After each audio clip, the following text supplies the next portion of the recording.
Bom, e nesse episódio do podcast Conversa de Cerca, aqui no Notícias Agrícolas, vou te fazer uma pergunta. Você tem todos os seus custos, as suas finanças, o seu planejamento de investimentos, as suas análises financeiras, tributos, linha de crédito, tudo isso na ponta do lápis? Pois é uma pergunta importante e talvez você ainda não saiba a sua resposta. Mas calma, porque a gente sabe que são muitos termos, o seu dinheiro e as suas lavouras no centro dessa resposta, e para isso a gente chamou uma pessoa para te ajudar. A Marina Pittini está aqui e ela vai nos ajudar com todos esses detalhes e principalmente a entender a importância de você saber desses detalhes. A Marina, ela é formada pela... Vamos lá. A Marina Pittini, ela é a fundadora da AgroSchool, ela é formada em Administração de Empresas pela UEL e com MBA em Comércio Exterior e Relações Internacionais pela FGV, a Fundação Getúlio Vargas. A Marina fundou a AgroSchool em 2017, depois de atuar em diversas áreas do agronegócio e se tornar, portanto, uma especialista do setor. Não é isso, Marina? Seja bem-vinda ao Conversa de Cerca aqui no Notícias Agrícolas. Oi, Carla, muito obrigada. Exatamente. Esse é um pouquinho da minha história aqui. E o objetivo com a AgroSchool é justamente esse, né? Um dos principais, que é de desmistificar, de esclarecer, de falar de uma maneira simples e objetiva desses termos que são fundamentais para a sustentabilidade do negócio, né? Para a perenidade do negócio, de uma maneira que esteja em equilíbrio. De nada adianta produzir bem, ter boas produtividades, ter ganhos, né? Ter escala, se não saber utilizar bem aí as ferramentas, conhecer melhor os números para poder também conseguir sucesso aí dentro da parte da rentabilidade também. Marina, talvez a AgroSchool tenha nascido dessa vivência que você teve em vários elos da cadeia do agronegócio e percebeu, portanto, essa dificuldade que um elo tem de entender a realidade do outro. Foi mais ou menos assim? Exatamente, a AgroSchool nasceu de uma dor. Primeiro, de entender o que é o agronegócio, né? Muitas vezes, é o que eu falo, até mesmo para quem está dentro do setor, às vezes a gente se limita a fazer uma função ou enxergar um pedaço da história ou um pedaço da cadeia e ignora, né, o que vem antes ou o que vem depois. Então, primeiro de tudo, é explorar ou explicar, né, que o agronegócio vai muito além da produção agropecuária. Isso é o coração, né? Sem isso não existe cadeia agroindustrial. Mas existe aí um pedaço muito grande antes da porteira e depois um outro pedaço imenso pós-porteira, até chegar a todos nós consumidores, né? E que é necessário a gente entender, porque é como, eu gosto de fazer sempre a relação de jogar aquela pedrinha no lago, né? Ou seja, você joga uma pedrinha e dali vai reverberar várias ações, várias iniciativas, e então está tudo conectado. Então, entender como é que funcionam essas conexões, entender os impactos de uma ação em outras frentes é fundamental para a gente conseguir aí ter uma cadeia, um setor cada vez mais competitivo e produzindo cada vez melhor.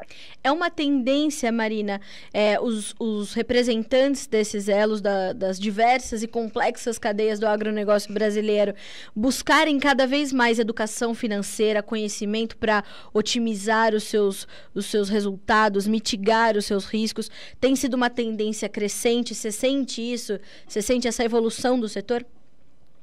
Sem dúvida, Carla, porque o que a gente percebe, né, que muitas vezes a gente faz uma associação com a nossa vida pessoal, né? Quantos de nós conhece efetivamente sobre finanças pessoais, né? Você poder fazer um equilíbrio entre o que você ganha, o que você gasta, como que você investe, como que você faz o dinheiro trabalhar para você, né? Ou seja, você trabalha, sim, levanta aí os recursos, né? Tem a sua receita e como é que você faz para esse dinheiro também trabalhar para você. É mais ou menos a mesma lógica que acontece dentro do setor. A gente vê setores muito produtivos, que investem muito em tecnologia, investem muito em inovação, mas falta essa parte da gestão. A gente fala que o escritório não evoluiu tanto quanto a fazenda, né? Tanto quanto a lavoura ou a criação dos animais. Então, o que a gente se propõe a fazer, e a gente está percebendo isso, né? Diante de todas esses cenários de incerteza, de mais riscos, né? Embora a gente veja aí preço das commodities numa escala de alta, a gente nunca pode se esquecer que esse mercado ele é cíclico e ele tende aí a fazer um ajuste. Pode ser que seja um ciclo mais longo, né? Mas naturalmente o mercado ele vai se regular, se autorregular, né? E o importante é que cada um dentro desse elo da cadeia saiba se organizar justamente em momentos de vacas gordas, como é o que está acontecendo agora, né? Para poder se proteger na época de vacas magras. Então, a gente percebe que essa busca tem acontecido sim, tanto por parte de produtores de diferentes tamanhos, seja produtores menores, vinculados a cooperativas e mesmo os grandes produtores, e aí partindo também para distribuidores, para as empresas de insumos, para as tradings, enfim, né, diversos desses elos da cadeia.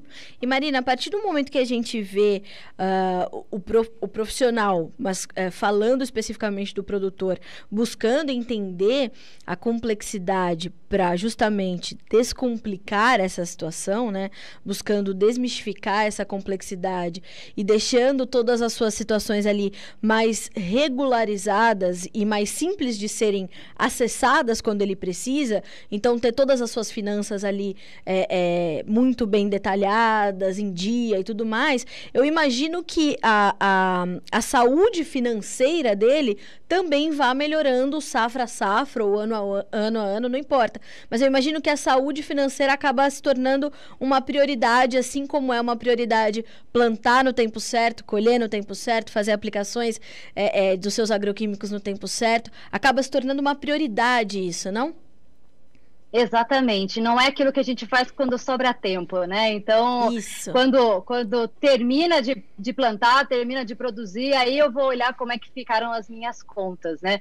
O que a gente percebe pela experiência, né, e de anos, eu trabalho, como você trouxe aí no início, esse ano eu estou completando 18 anos de agronegócio, e o que a gente percebe ao longo desse tempo e convivendo com outros profissionais que atuam especificamente com essa parte de gestão financeira, é que, historicamente, o que mais trouxe problema de estresse financeiro, o que mais trouxe problema de não conseguir pagar as suas contas e virar aí um problema para a família, muitas vezes, e para as áreas, né, que dependem daquela produção, é justamente, não levantar recurso, não ter receita, né? É justamente o que fazer com essa receita, o que fazer com esse caixa.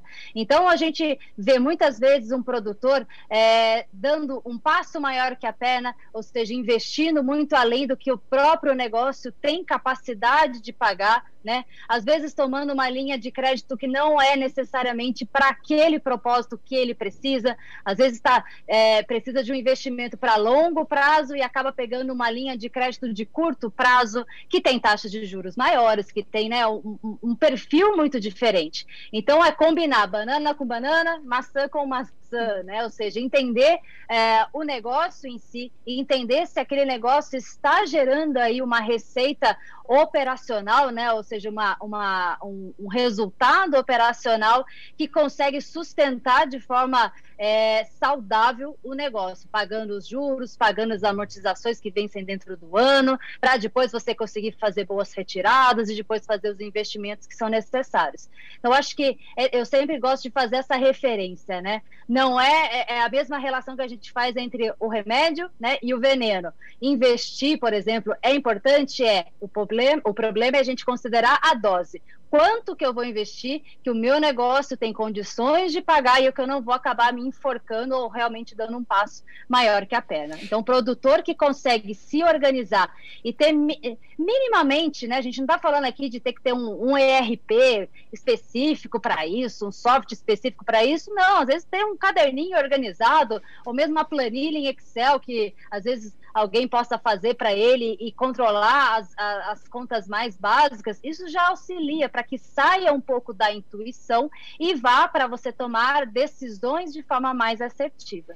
E hoje, Marina, com as diversas realidades que a gente tem no Brasil, que é um país de dimensões continentais, eu imagino que a aquisição de crédito, as linhas de financiamento, os planejamentos de investimento, né, tudo isso pode ser personalizado, claro que respeitando alguns limites, mas eu imagino que, de acordo com a região onde ele está, os riscos que ele tem, o tamanho das suas propriedades, o tamanho das suas receitas, tudo isso possa ser personalizado para que ele possa também ter resultados otimizados dentro de uma realidade também de mercado que ele tenha, onde ele esteja localizado. É mais ou menos assim que as coisas têm caminhado? Essa personalização é, de fato, uma situação possível? Não só possível, como real, né? Algo que a gente já enxerga isso.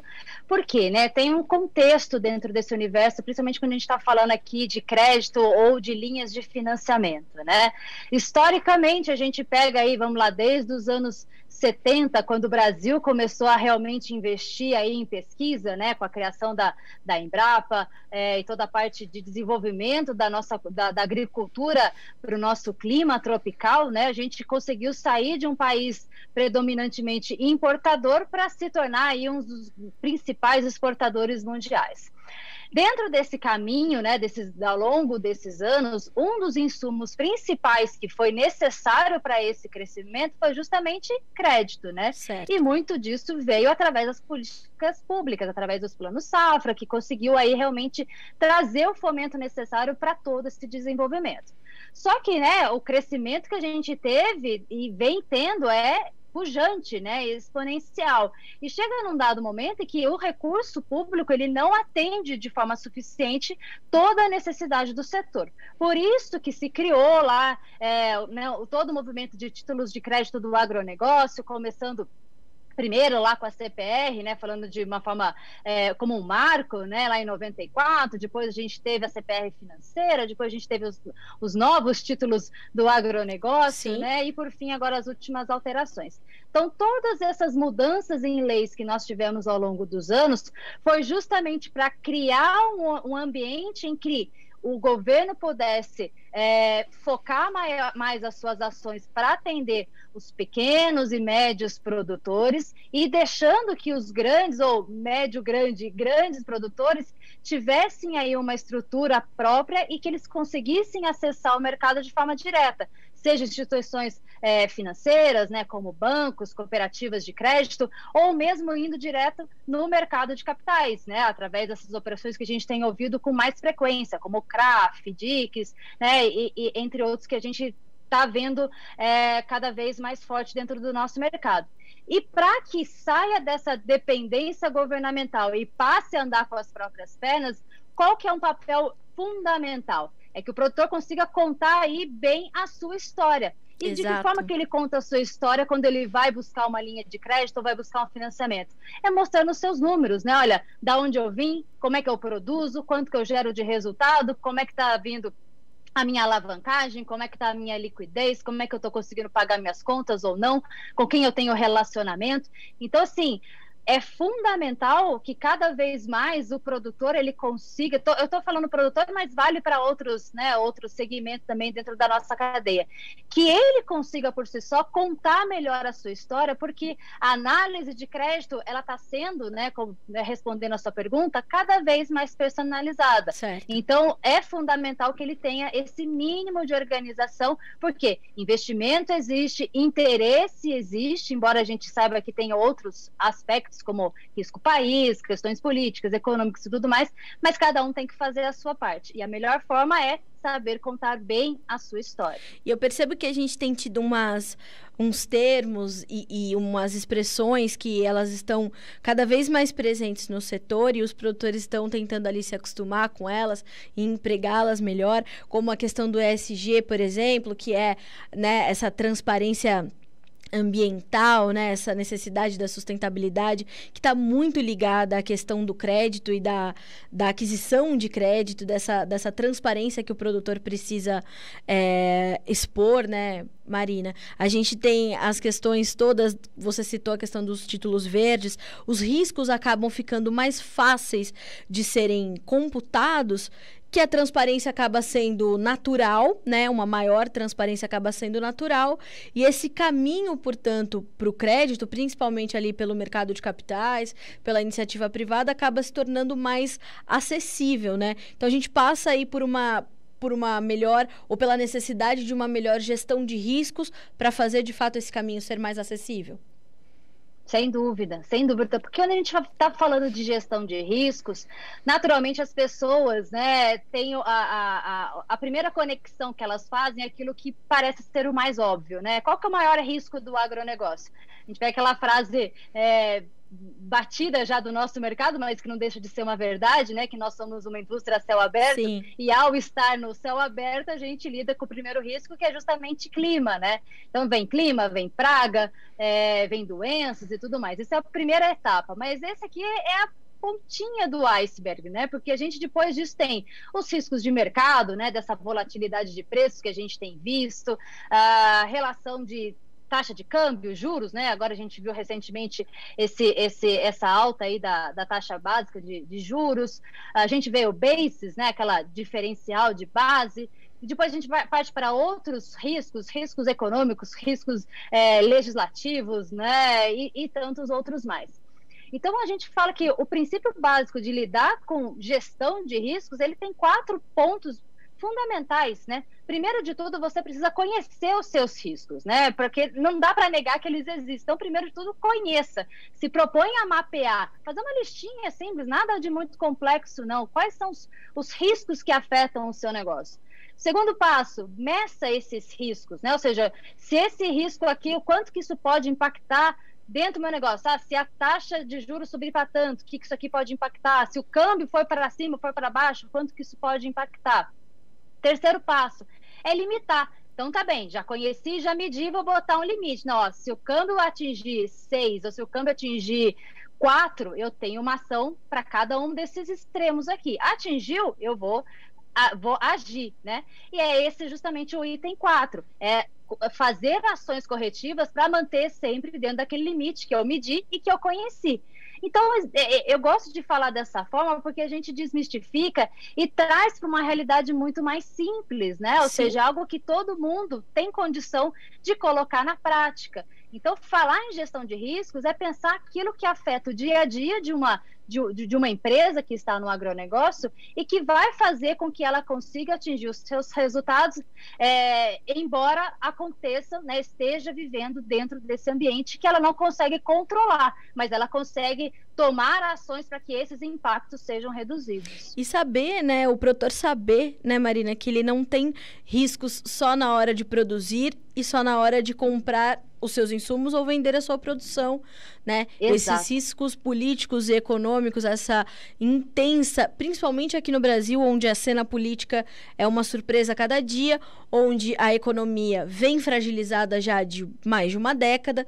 Então, a gente tem que cuidar um cenário alheio ao nosso dia a dia e a gente tem profissionais para isso. Se ele não tem tempo para isso, existem profissionais que estão especializados e se especializam cada vez mais justamente para conseguir domar parte dessa volatilidade que o próprio Brasil impõe, não só para o setor do agronegócio, mas para outros setores também, né?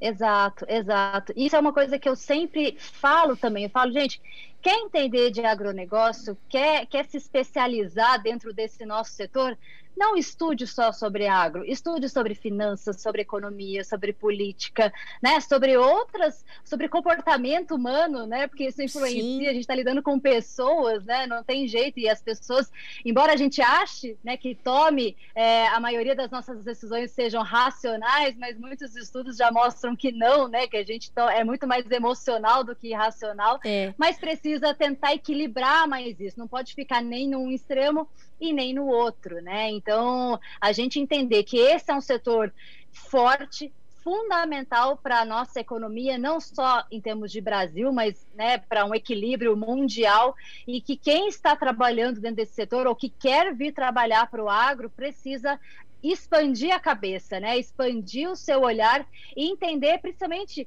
de tendências de consumo, né? Se tudo que a gente produz vai chegar aos consumidores como eu, como você, né? Como as pessoas que estão nos ouvindo, nos assistindo aqui, o que mudou, né? Nos nossos hábitos de consumo de, sei lá, a gente pode pegar um ano mais recente em função da pandemia, mas vamos pensar de 5 anos para cá, de 10 anos para cá, o que a gente costumava fazer que não faz mais? E isso, a gente é o grosso, né, desses consumidores. Sim. Que vai influenciar a cadeia para trás. Então, eu falo que a gente precisa mudar um pouquinho o nosso olhar. A gente tem que enxergar de dentro para fora, né, seja da porteira para dentro e para fora, mas precisa exercitar cada vez mais esse olhar do consumidor para dentro. E aqui eu gosto só de fazer uma ressalva. Não precisa concordar com os movimentos. Então, vou dar um exemplo. Vamos falar de carne, né, carne, entre aspas, né, feito aí à base de proteína vegetal.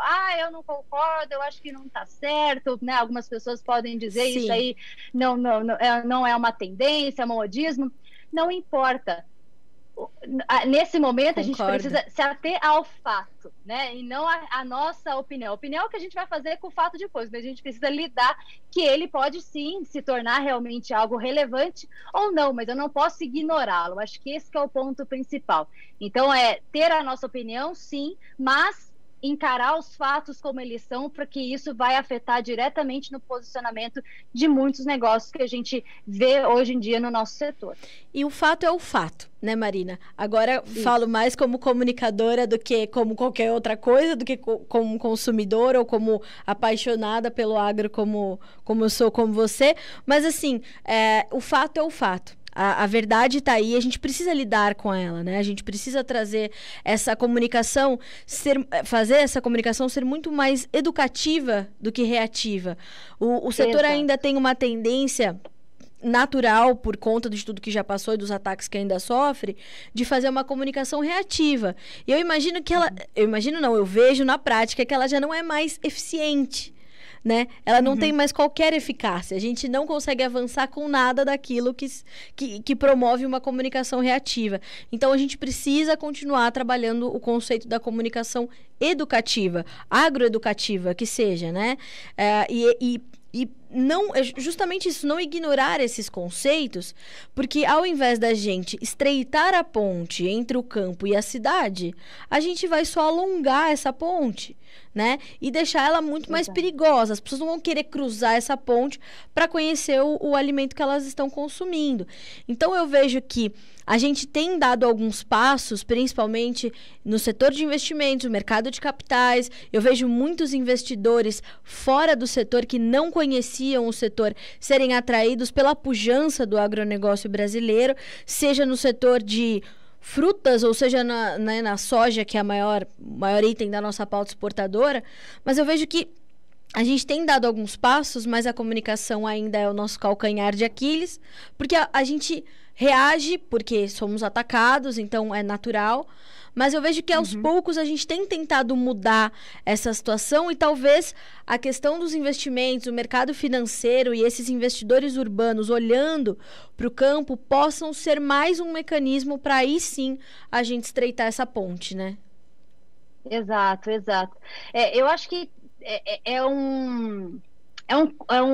uma cesta de formas de se comunicar, né? Eu acho que essa comunicação reativa, ela, em alguns momentos, ela é necessária para você justamente responder, e a gente tem que responder à altura, muitas vezes. Do jeito que veio, tem que voltar para meio que, aqui não, né? Vamos dizer assim. Exato. Mas não pode se limitar a isso, né? Eu concordo com você. Eu acho que o que falta muitas vezes é justamente fazer essa ponte e se colocar no lugar do outro, que muitas vezes está na cidade ou que está afastado desse nosso meio agro, de ver que para ele é um universo muito distante. Às vezes tem gente que nasceu na cidade, sempre viveu na cidade, né, mora em apartamento, vamos dizer assim, né, para ser um pouco, só para ter um estereótipo, vamos dizer assim, né, criar um persona aqui, né? Então, assim, e que nunca teve um contato com o campo, né? Então não dá para a gente querer que essa pessoa imagine, entenda as dificuldades, os desafios que é produzir, né?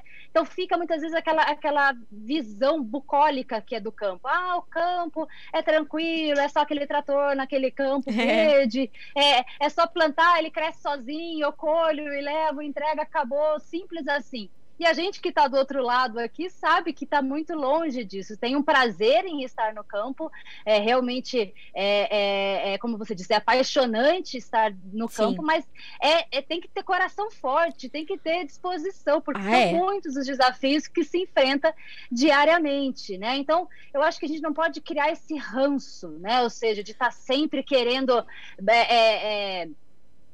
esfregar na cara, né? Vamos dizer, porque o agro é isso, o agro é aquilo. Não, vamos criar uma coisa mais participativa. Vem cá, deixa eu te dar a mão, vem cá ver.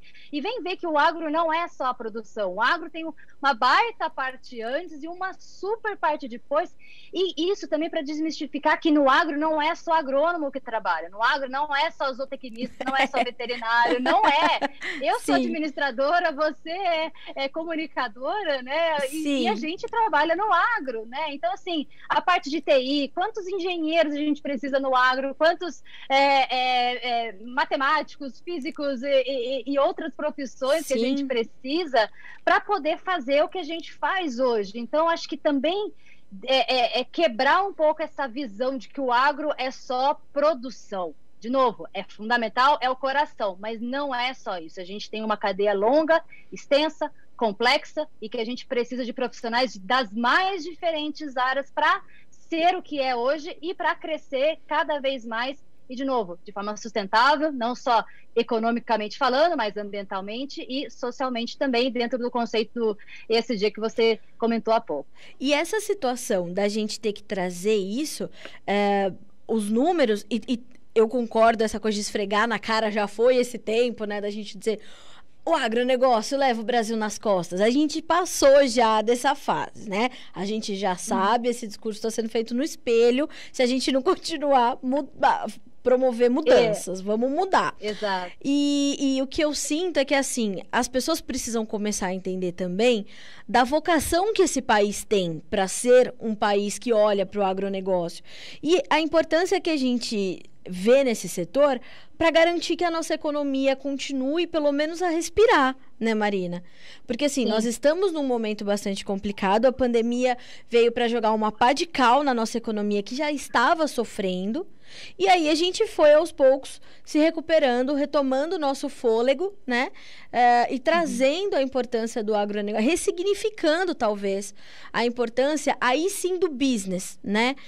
Não da produção, mas do business. Então, os empregos que se geram, as receitas que se geram, esse pós, né? Principalmente o pós, embora o pré-porteira também empregue muitas pessoas, traz muitos técnicos, traz muitas outras áreas de atuação que não as ligadas efetivamente à terra, mas aí quando a gente olha para um momento como esse da nossa economia, incerteza sobre a retomada do comportamento de demanda, a gente não sabe o que vai acontecer com os preços do petróleo, é um super ciclo das commodities que vez ou outra vai patinar, aí tem a questão cambial, a influência política. Nesse momento, aí você, por favor, me corrija se a minha análise estiver errada, eu acho que aí o foco é muito mais no business, no negócio efetivamente, do que no agro, né? O negócio está muito mais focado nesse momento, né, Marina? Exatamente. E de novo, né, aí voltar para a eficiência operacional, né? Sim. E aí, de novo, a eficiência operacional que vai gerar um bom resultado operacional, financeiramente falando, e que vai trazer aqui realmente essa sustentabilidade. Eu estou trazendo bastante essa palavra sustentabilidade, porque, assim, nesse momento que a gente está vendo de preços muito altos, né, a gente pode se enganar de achar que isso vai sustentar por muito tempo uma saúde financeira do setor, né? E não, porque é justamente nessa hora que muitos dos erros podem ser cometidos, né? Dar o passo maior que a perna, você imobilizar muito dessa receita que está sendo trazida para o negócio e isso, né, gerar um ciclo aí de liquidez e outras coisas mais. Então, acho que o fundamental é justamente isso, entender que dentro desse cenário que a gente está vivendo hoje de instabilidade, ele vai se acomodar a gente não sabe exatamente quando que isso vai acontecer, porque é uma série de variáveis que se complementam aqui, que trazem esse cenário aqui agora, mas é sempre lembrar que ele é cíclico, né? Acho que isso que não pode esquecer nunca. Não há mal que não acabe e nem bem que dure para sempre. Então, Concordo. se esse é o momento em que o agro está vindo com maior evidência, justamente porque a gente, como, né, gostou de falar e se orgulha em falar que o agro não parou, porque justamente a gente produz aquilo que é fundamental para o nosso dia a dia, né, de alimentação, de energia, principalmente, né, de rações animais aí para os animais. A gente ficou nessa evidência, só que agora a gente precisa fazer isso de uma maneira cada vez melhor para que a gente não fique à mercê da volatilidade do mercado. Então, quando o mercado está bem, a gente está bem, quando o mercado está mal, a gente está mal. Exato. Se esse mercado fica nesse... Se o resultado do nosso setor ele for ficar muito vinculado a essa volatilidade, isso é uma evidência de que a nossa gestão de riscos, a nossa gestão do negócio não está sendo eficiente. A gente tem que tentar buscar aí uma linha, né, mais equilibrada entre os picos e os vales, justamente trazendo aqui cada vez mais a gestão dos riscos e a gestão do negócio de uma maneira mais profissionalizada. Marina, e essa profissionalização é o que tem atraído cada vez mais investidores urbanos para o campo? Você que é uma pessoa que está no meio dessa ponte, né, fazendo o elo entre o campo e a cidade, que eu sei que é uma situação que você também trabalha muito para que haja o estreitamento dessas relações. Você acha que essa profissionalização é justamente o que alimenta esse olhar dos investidores urbanos para o campo? Não sei se é o que alimenta, mas assim, na minha visão, o que está atraindo cada vez mais investidores é justamente por isso que a gente acabou de comentar, né? O agro é o principal, né, setor aí que está realmente trazendo bons resultados para a nossa economia, não só Brasil, mas também para o mundo, né? Então, é uma economia realmente que traz aí um resultado real. O que acontece é justamente isso agora como uma janela de oportunidade para muitos que querem realmente estar dentro do agro. Porque o investidor, o que ele olha? Ele está distante, muitas vezes, do campo, ele está distante da realidade do dia a dia do campo. Então, o que ele quer? Ele quer ter acesso, é como se fosse, vou fazer uma analogia que vai ficar fácil de entender. O médico vai examinar um paciente no hospital, por exemplo, o que ele primeiro ele pega, né? Ele pega ali um prontuário, né? Então, deixa eu ver como é que está esse paciente aqui, deixa eu ver como é que ele passou a noite, quais são os remédios que ele está tomando, como é que ele está evoluindo no quadro dele, tarará. Então, ele consegue fazer ali um diagnóstico, vamos dizer assim, a partir do prontuário que ele recebe em mãos. O investidor, o sonho de consumo dele é que ele conseguisse ter esse prontuário na mão dele para ele também poder tomar as decisões. Ah, que bacana! Então, deixa eu ver essa propriedade aqui dessa pessoa que está fazendo está ofertando esse título. E aí que é onde a gente tem uma imensa oportunidade de melhoria e é onde a gente trabalha de forma bem atuante, né?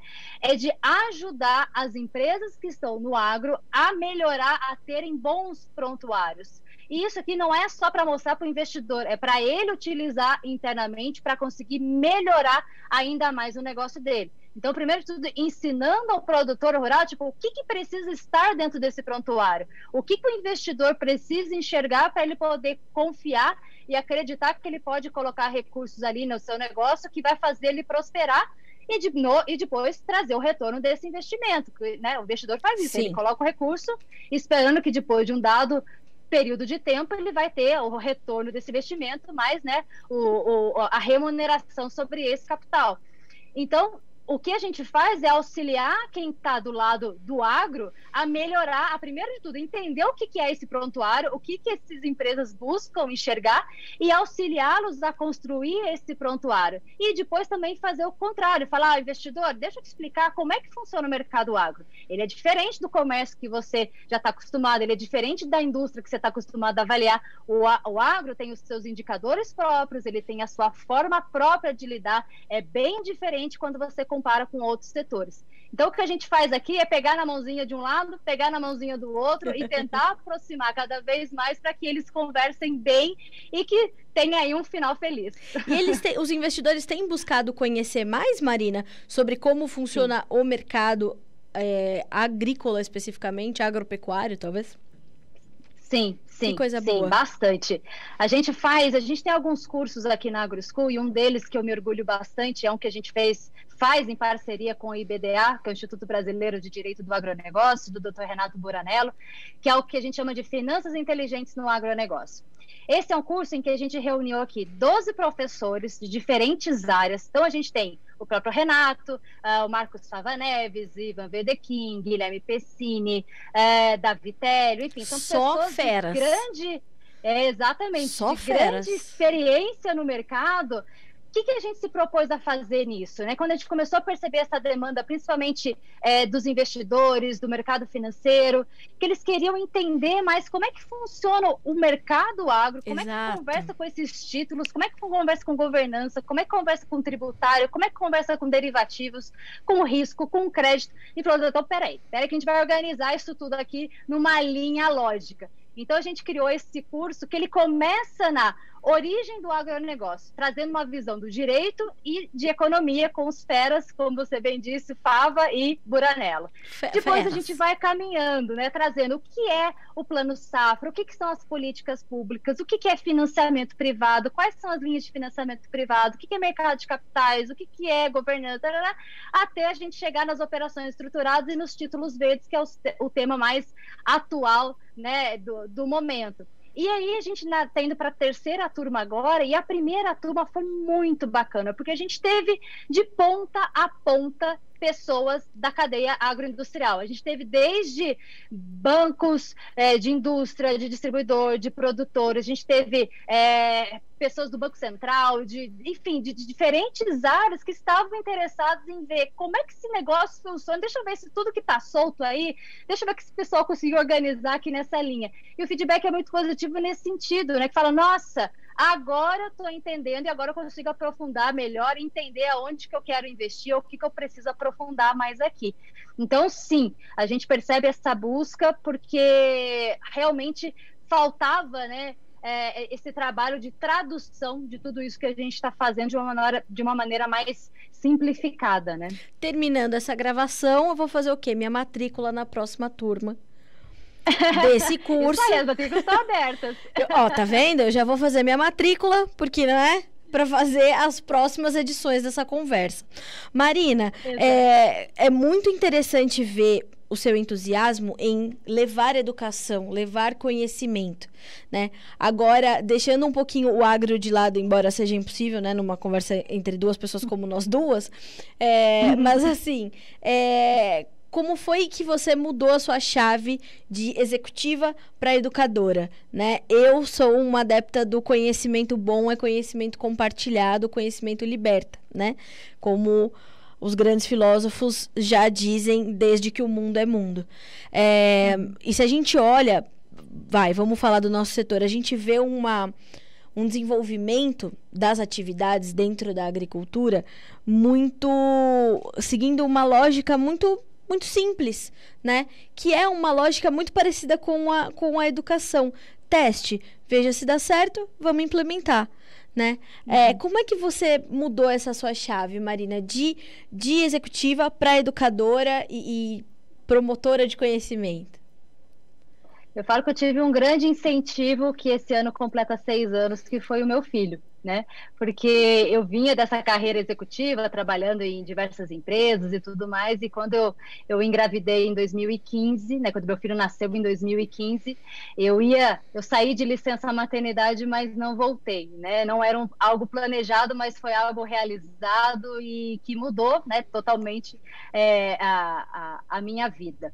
E aí, naquele momento, eu tomei a decisão, né, que eu falo de pendurar o meu crachá corporativo e abandonei um cargo executivo para me tornar estagiária da minha própria vida, né, estagiária dentro da minha casa, entender como é que isso aqui funciona, né, como é que funciona uma casa, porque até então é um hotel para mim praticamente, né. Sei como é. Viajava muito, ficava o dia inteiro fora de casa, então cuidar da casa, cuidar do filho e, né, família longe e tudo mais. E o meu grande incentivo, o meu grande modelo foi justamente o que eu achei dentro da minha casa, que meu marido já trabalha com educação, só que o dele é voltado para outro segmento, ele trabalha com capacitação em produtos Apple, que é o Dr. Apple, e eu comecei a ver o modelo de negócio dele, né, também de canal, de produzir cursos e tudo mais, atendimento remoto, e isso, né, lá em 2016, que eu estava acompanhando, eu falei, opa, peraí, eu já dei tanta palestra, já dei tanto treinamento e sempre gostei de palestra, de treinamento, de conversar, de explicar. Eu falo que para mim o ápice é quando eu estou explicando e alguém faz aquela cara tipo, é entendi. ótimo. Nossa, para mim, assim, ó, apagou tudo ali. Na hora que eu vejo o olhinho da pessoa brilhar, eu falei, entendi, porque eu sei que daquilo ali abriu uma porta, abriu um universo, e a pessoa vai passar e vai desenvolver alguma coisa. Sim. Então, assim, eu ajudei a abrir uma porta. Então, ó, e um outro motivador, né? E aí depois então, surgiu o canal e depois os cursos e tudo mais. Mas eu falo que um grande motivador também é algo que eu sempre ouvi e ouço até hoje, que é assim, mas o fulano não entende, que é alguém falando de outro, né? Mas o produtor não entende, aí o produtor fala, mas a empresa não entende, mas o banco não entende. Mas, gente, então ninguém está entendendo nada, então se ninguém está entendendo, deixa eu explicar então, né? Porque daí, explicando, talvez a gente consiga se entender e a coisa melhorar. Então, acho que esse é um dos meus grandes motivadores. Sempre que eu ouço alguém falar, mas fulano não entende. Eu falei, então, peraí, deixa eu entender o que você está achando que você entende. Deixa eu traduzir para mais gente, que isso daí talvez ajude cada vez mais. E o objetivo é ajudando de um em um, de grãozinho em grãozinho. E esse vai ajudando o outro, que vai ajudando o outro. A gente vai construindo uma rede e vai melhorando o setor. Por consequência, vai melhorando o país. Por consequência, vai melhorando o mundo, né? Então, de uma ação, a gente consegue exponenciar isso daí para algo muito maior, e é isso que me motiva diariamente.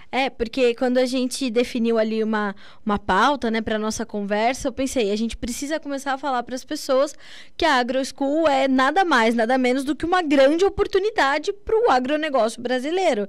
Seja para o setor em que você estiver, seja para o elo da cadeia a qual você pertencer, ele está perdão, ele está ali à sua disposição para você aprender e poder entender qual o caminho que você quer traçar, né? Essa carinha que você falou da pessoa olhar e falar, então é assim que funciona? Isso é muito bom, né? Porque, além de tudo, Marina, tem que te dar uma notícia. Além de professora executiva, mãe, esposa, você é comunicadora também. Pode pendurar o crachá de comunicadora. Então, isso faz muita diferença. Essa proximidade que a gente cria com as pessoas pela comunicação é algo, de fato, muito bom, né? A gente já vai dormir pensando, não, tudo bem, estou no caminho certo, fiz uma coisa direito, né? Outro dia, a gente recebeu uma ligação aqui de um senhor que tinha 82 anos e ele falou, Carla, eu sou produtor, quero falar com a Carla. Então, pois não. Sou eu. Carla, eu tenho 82 anos e eu sempre fui produtor rural, só que eu fui acometido por um câncer e eu tô acamado. E vocês do Notícias Agrícolas são minha grande companhia. Porque eu parei de aprender na roça, ele falou, só que eu continuei aprendendo com vocês. Pronto, né, Marina? Aí pronto, aí você pensa, estou no caminho certo e tá tudo bem do que acontecer daqui para frente, pelo menos uma parte da nossa missão está sendo cumprida. Então, comunicar, educar e levar conhecimento, acho que é realmente uma situação que você falou. Vamos tentar mudar as coisas de pequenas em pequenas ações até criar um grande movimento onde as pessoas tenham um senso de coletividade mais justo e mais profundo dentro de cada um, para que possa olhar mais para o outro, né? Seja profissional ou pessoalmente, mas que a gente possa caminhar juntos, né, Marina? Acho que esse é um dos objetivos da AgroSchool. Também peço para você me corrigir se eu estiver enganada nesse meu balanço da nossa conversa. Não, de jeito algum, né? Eu falo que aqui na AgroSchool a minha proposta é ser um ponto de encontro, né? Eu não sei tudo, ninguém sabe tudo, né? O que a gente se propõe é dar espaço para trazer as dúvidas das pessoas, ir atrás desse conhecimento, trazer pessoas que possam realmente explicar, ensinar e dispor, né, da sua experiência, contar o que deu certo e o que não deu certo também, que é super válido, porque não ficar com essa pecha de que, ali, né, sei fazer tudo, é tudo certinho, tudo redondinho. Não, aqui é vida real, né, aqui a gente está aqui para compartilhar o que deu certo, o que deu errado, mas o principal disso tudo é o que a gente aprendeu com aquilo, né, e democratizar dentro do que for possível o acesso à informação. Então, por que tem o canal da AgroSchool no YouTube com vídeos semanais? Porque ali eu quero que todo mundo que possa ter acesso vai assistir ali, ter pelo menos um mínimo de conhecimento ou do que está acontecendo, né? Se informar, se manter atualizado, como o trabalho que vocês fazem aí no Notícias Agrícolas também. Depois, alguém quer se aprofundar um pouquinho mais? Tem curso de pequena, de média, de longa duração. A gente vai desde um curso que dura 12 horas para um curso de pós-graduação que são 400 horas. Tem curso que é feito sozinho, tem curso que nesse exemplo que eu trouxe, com 12 professores, a gente vai para a pós, são mais de 20 professores. Então, assim, tudo para tentar esclarecer essas dúvidas, né? E diminuir essa distância entre, mas fulano não sabe, ciclano não sabe. Então, se não sabe, a partir de agora a gente vai se propor a tentar ajudar esses dois universos a ficarem mais próximos e fazer com que todo mundo saiba e evolua junto. Marina, foi um prazer ter você conosco aqui no nosso podcast, o Conversa de Cerca, que, como eu costumo dizer, a gente gosta neste podcast de prosa. Certo? Sim, então vamos chamar as pessoas para uma conversa, para uma boa prosa, porque é assim que a gente começa as grandes discussões, trazer luz às informações. Então foi uma honra para nós ter você conosco, principalmente por essa sua dedicação a educar as pessoas, que para mim isso é realmente o que vai mudar o curso do mundo. Então, obrigada. Eu espero ter você aqui mais vezes, não só no nosso podcast, mas no Notícias Agrícolas, para continuar nos aproximando cada vez mais de todos esses elos dessa cadeia tão complexa, mas tão apaixonante como é a do agronegócio. Muito, muito obrigada. Adorei conversar com você, Marina. Obrigada mesmo. Eu que agradeço, Carla. Foi um prazer imenso estar com vocês aqui. Obrigada pelo convite. E foi só o primeiro. Estou aqui à disposição. Sempre que você quiser chamar uma prosa nova, só me avisar que a gente marca e estaremos juntas novamente. Obrigada a todos que nos ouviram aqui também. Muito obrigada, Marina. Bom trabalho para você, sucesso para a AgroSchool, para toda a sua equipe e um beijo no seu filho. Obrigada, um beijo. Um beijo, obrigada. Tchau, tchau. Tchau, tchau. Bom, Conversa de Cerca é isso, boa prosa para levar para você conhecimento. E conhecimento de uma forma simples, descomplicada, como é a proposta da Marina Pittini, a nossa convidada dessa conversa de hoje. E você sabe, a íntegra desse podcast você pode ver pelo YouTube. Os trechos mais importantes a gente vai recortar, colocar nas mídias sociais para que eles cheguem de forma mais prática para você. E não só o Conversa de Cerca é o podcast do Notícias Agrícolas, como a gente tem também o Café em Prosa e o Cacau do Grão à Barra. A gente está aí trazendo todos esses canais de comunicação, Notícias Agrícolas sendo multiplataforma para que você tenha mais informação e possa tomar decisões cada vez melhores. O nosso objetivo é esse por aqui. A gente fica por aqui com o Conversa de Cerca. Até a próxima!